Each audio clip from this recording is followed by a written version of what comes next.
Si deseas parar de roncar con una bebida antirronquidos fácil de hacer en casa, entonces este video es para ti. Los ronquidos aparecen cuando se obstruye el correcto flujo de aire. Muchas veces se debe a la congestión nasal e incluso una mala posición al dormir. La posición más recomendable para dormir es de lado. Dormir hacia arriba puede propiciar los ronquidos. Aunque si estos ronquidos se presentan con frecuencia, es bueno consultar a un médico. El jugo que hoy te enseñaremos puede ayudarte a mejorar. Los ingredientes necesarios son una taza de piña troceada, una taza de guayabas troceadas. La preparación es sumamente sencilla.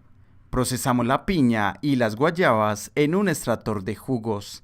Si no tienes este último, utiliza una licuadora con un poco de agua y cuela preferiblemente al finalizar. Cuando se procesen los ingredientes, obtendremos este jugo medicinal. Si quieres, puedes añadir una cucharada de miel natural al vaso de jugo. Este jugo se debe tomar todas las noches.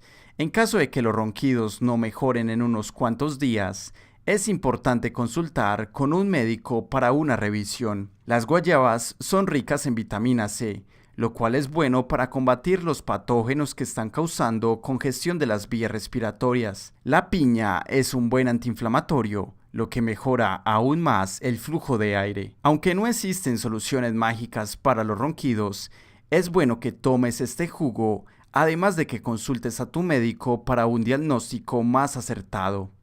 Si este video te gustó, visita nuestra página web para que encuentres más consejos de cómo mejorar la salud. Recuerda también darle me gusta a este video, compartirlo con tus amigos y suscribirte para que te enteres de nuevo contenido todos los días. Esta información no reemplaza la opinión de un experto médico. El uso de esta es bajo su responsabilidad.